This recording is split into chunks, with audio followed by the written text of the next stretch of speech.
दोस्तों नमस्कार। आप सबका मेरे YouTube चैनल में बहुत बहुत स्वागत है। कंप्यूटर ऑपरेटर का एग्ज़ाम कब लगेगा मैं उस पर संपूर्ण वीडियो में बताऊंगा, आप इसीलिए पूरा देखिएगा, ठीक है। और इसका सेफ स्कोर क्या रहेगा, टाइपिंग क्या रहेगी, और फीमेल की कट ऑफ, यूआर की कट ऑफ, ईडब्ल्यूएस ओबीसी सबकी अलग अलग मैं कट ऑफ निकाल के आपके सामने लाऊंगा। कट ऑफ मतलब क्या, सेफ स्कोर लाऊंगा, ठीक है दोस्तों। तो सबसे पहले बात कर लेते हैं कंप्यूटर ऑपरेटर एग्ज़ाम डेट। तो दोस्तों कंप्यूटर ऑपरेटर का एग्ज़ाम डेट के निर्धारण करने से सबसे पहले हमें ये जानना होगा ये इसका फॉर्म और इनिशियल पॉइंट इसके क्या रहे, कब आया था। इसका देखो फॉर्म आया था जनवरी में, ठीक है। उसके पहले यूपीपी का एग्ज़ाम होना था, यानी कि यूपीपी का फॉर्म आ चुका था। फिर उसके बाद जनवरी 2024 में कंप्यूटर ऑपरेटर का फॉर्म आया। अब कंप्यूटर ऑपरेटर का 2024 में फॉर्म जनवरी में आ जाता है। अब देखिए सबसे पहले इसकी विडंबना देखिए क्या होने वाला है, अभी देखिएगा। सबसे पहले ये निर्धारित हुआ था कि यूपीपी का एग्ज़ाम करा लिया जाएगा, तो फरवरी मंथ में हो गया, ठीक है। उसके बाद क्या होता है कि इलेक्शन आ जाते हैं। इलेक्शन के बाद ये होना था कंप्यूटर ऑपरेटर का, यानी कि मई जून में इसका एग्ज़ाम होना तय था। लेकिन ये हो जाता है कि ये यूपी पुलिस का एग्ज़ाम था भैया, ये हो जाता है लीक। ये लीक होने के कारण जो फरवरी में एग्ज़ाम हुआ था वो रद्द माने जाते हैं, उसका दोबारा एग्ज़ाम कराया जाता है। दोबारा एग्ज़ाम कराए जाने के कारण अब ये हो गया डिले। तो अब इसका समय सीमा आ चुका है, यानी कि जैसे कि इसका यूपीपी एग्ज़ाम का सब कुछ प्रक्रियाएं हो चुकी हैं, रिजल्ट भी आ चुका है। अब इसके डीवीपीएसटी का नोटिस आना बाकी है, डीवीपीएसटी के लिए नोटिस आ जाए वो दिसंबर मंथ में आप देखिएगा कि यूपीपी का डीवीपीएसटी हो जाएगा। जब यूपीपी का डीवीपीएसटी हो जाएगा फाइनल रिजल्ट आता रहेगा, उससे नहीं मतलब है। लेकिन ये भर्ती बोर्ड ने अपना सारा कार्य पूरा कर लिया होगा, यानी कि डीवीपीएसटी कराने के बाद सिर्फ फाइनल रिजल्ट बचता है तो वो आता रहेगा। यानी कि इसके संपूर्ण चांसेस बन रहे हैं भैया, 99% चांस बन रहे हैं कि जनवरी मंथ में आपको कंप्यूटर ऑपरेटर का एग्ज़ाम देखने को मिल जाए। जनवरी, लास्ट जनवरी में, यानी कि जो लास्ट सप्ताह चल रहा होगा भैया जनवरी का, उस में इसका एग्ज़ाम होने के 99.99% चांसेस है मित्र, देखिएगा। इसीलिए आप अपनी तैयारी जनवरी लास्ट ही मान के चलिए कि जनवरी लास्ट में इसका एग्ज़ाम होने वाला है, अपनी तैयारी मान के चलिए, ठीक है दोस्तों। लास्ट जनवरी का मतलब क्या है, यानी कि 20 से 30 तारीख के बीच में इसके प्रबल चांसेस बन रहे हैं भैया। लास्ट जनवरी 2025, ठीक है भैया। लास्ट जनवरी 2025 इसकी एग्जाम डेट होने वाली है, 99% चार्जेस हैं। अगर दोस्तों, और एक कारण ये बन रहा है कि आप इन्हें ये क्यों नहीं बताया कि फरवरी या फिर मार्च में क्यों नहीं एग्जाम हो सकता, तो इसका सबसे बड़ा कारण समझिएगा, आप समझिएगा मित्र। देखिए प्रयागराज में होने वाला है महाकुंभ। महाकुंभ फरवरी से शुरू हो जाएगा, यानी कि शुरुआत मंथ में फरवरी से वहाँ पर प्रयागराज में कोई एग्ज़ाम कंडक्ट कराना असंभव है भैया।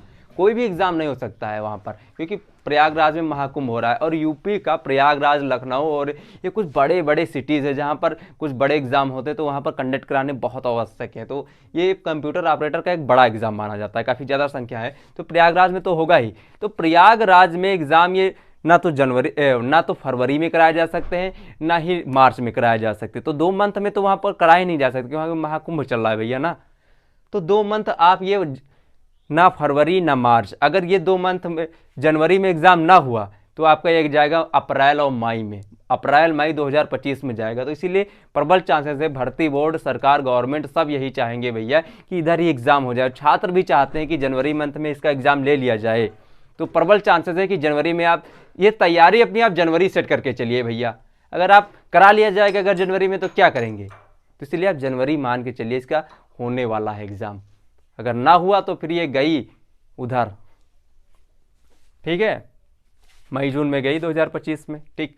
अब हम बात करते हैं कि सेफ स्कोर क्या रहना चाहिए। सेफ स्कोर, आप मॉक टेस्ट दे रहे होंगे, बहुत सारे मॉक टेस्ट लगा रहे होंगे, अदर बहुत सारे प्लेटफॉर्म्स हैं, ठीक है, कहीं भी लगाइए, अब लगाइए मॉक टेस्ट।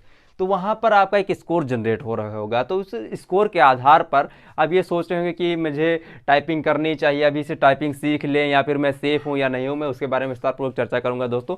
तो ये सेफ स्कोर मैं किस आधार पर बता रहा हूँ, मैं ये सेफ स्कोर जो पिछली वैकेंसीज आई थी, पिछली 2 वैकेंसीज आई हैं, मैं उसके आधार पर इसका सेफ स्कोर ले रहा हूँ भैया। और साथ में इस साल जो ये भर्ती बोर्ड, जो उत्तर प्रदेश पुलिस भर्ती एंड प्रोन्नति बोर्ड के आधार पर उसके जो एग्ज़ाम हो रहे हैं, यानी कि यूपीपी का एग्ज़ाम हो रहा है, और भैया यूपीएसआई का एग्ज़ाम हुआ है, UP head operator, assistant operator workshop का एग्ज़ाम हुआ है, उसके आधार पर भी ये कट ऑफ सेट की गई है, ठीक है। और इसमें मेन बात है टाइपिंग होना। तो बहुत से छात्र टाइपिंग की वजह से ही, देखिएगा, फॉर्म ही नहीं डाले हैं। कुछ टाइपिंग की वजह से बहुत सारे छात्र घबरा जाते हैं, तो अच्छे अच्छे पढ़ने वाले फॉर्म ही नहीं डालते हैं, ठीक है, वो तो अलग की बात है। लेकिन हम सेफ स्कोर के बारे में बात करेंगे, ठीक है दोस्तों। तो सेफ स्कोर में सबका अलग अलग कैटेगरी वाइज बताऊंगा। अगर आप इतने स्कोर कर रहे हैं तो अपने आप को सेफ समझिएगा मित्र, ठीक है। यूआर में अगर आप 140 नंबर भैया यूआर में अगर 140 नंबर आप स्कोर कर रहे हैं तो आप सेफ हैं। ओबीसी का अगर आप 132 नंबर, ईडब्ल्यूएस में 130 नंबर और एससी में भैया 120 नंबर और इसमें 110 से कम ही, 110 तो मैक्सिमम मैंने बता दिए हैं एसटी के लिए। अगर 110 से आप कम 105 और 100 नंबर तक भी अगर आप स्कोर करें तो एसटी में सेफ हैं। हमारी बहनों के लिए सेफ स्कोर क्या रहने वाला है, अगर बहनें देख रही हैं ठीक है, तो यूआर ओबीसी सब की अलग अलग कैटेगरीज होगी ना, तो अपनी अपनी कैटेगरी से 10-10 नंबर कम करती जाए वो, ठीक है, अपनी अपनी कैटेगरी से 10-10 नंबर कम करते जाए, आपका कट ऑफ वही रहने वाला है। ठीक है, अगर आप वो यूआर से हैं तो 130 नंबर, अगर 1-2 नंबर और कम ही जा रहा है यानी कि 125 के आसपास भी आ रहा है, तब भी आपका कट ऑफ लो ही रहेगा। मैंने 10 नंबर तो वो बता दिया कि 10 नंबर तो सारे एग्जाम में डिफरेंस रहता ही है, कहीं किसी किसी एग्जाम में 20 नंबर और 15 नंबर भी चला जाता है भैया। ठीक है, वहाँ ठीक, तो उसी के आधार पर मैं बता रहा हूँ, क्योंकि देखिए यूपीएसआई और जो यूपी हेड ऑपरेटर के एग्जाम हुए हैं, असिस्टेंट ऑपरेटर के एग्जाम हुए, उसका कट ऑफ अलग है। देखिए उसमें 400 नंबर का प्रश्न पत्र था, इसमें 200 नंबर का प्रश्न पत्र है ना, तो उसी आधार पर हम देखेंगे ना, तो इसमें हम 10-10 नंबर का गैप लेके चल रहे हैं यानी कि फीमेल्स की कट ऑफ में। ठीक है, अब हम बात करते हैं टाइपिंग।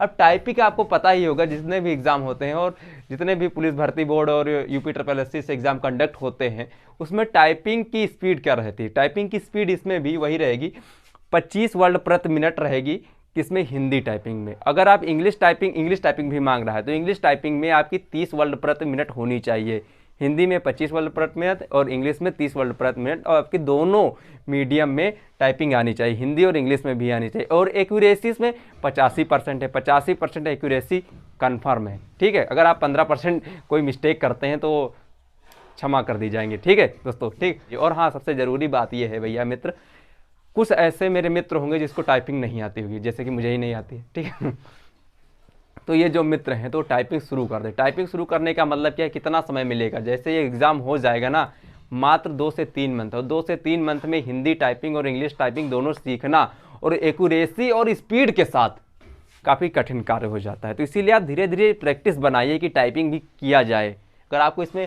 जॉब लेनी है तो टाइपिंग तो आना मस्ट है भैया। तो टाइपिंग के लिए आप धीरे धीरे अभी से प्रैक्टिस शुरू कर दीजिए। अगर आप, हाँ, और ज़रूरी बात यह है मित्र, अगर इसमें, मैं तो चाहता हूँ हो जाए, अगर इसमें ना हुआ तो अदर भी बहुत सारी वैकेंसीज आ रही हैं, जूनियर असिस्टेंट, उसमें टाइपिंग लगती है, तो टाइपिंग तो कीजिए, टाइपिंग तो मस्ट है भैया, टाइपिंग आपको करना चाहिए, दोनों मीडियम में हिंदी और इंग्लिश दोनों सीख लीजिए। ठीक है, अब यही सारी जानकारी थी, मैंने सोचा कि आपके साथ साझा करूं तो मैं साझा कर दिया मित्र। अगर आपको मेरा ये वीडियो अच्छा लगा हो तो लाइक कर दीजिएगा। मैंने तो सोचा सारी चीज़ें और सारी जानकारी एक बढ़िया विधिवत तरीके से बताई जाएँ, तो मैंने प्रयास किया है भैया। अगर आप चाहते हैं कि कंप्यूटर ऑपरेटर से भविष्य में भी जो जानकारियाँ हों, जो भी मैं कंप्यूटर ऑपरेटर से रिलेटेड वीडियो लाऊं, तो आपको मेरे चैनल को सब्सक्राइब करना होगा। तो इसीलिए आप चैनल को भी सब्सक्राइब कर दीजिए, वीडियो को लाइक कर दीजिए। ठीक है दोस्तों, अब मिलते हैं अगले वीडियो में दोस्तों, तब तक के लिए नमस्कार।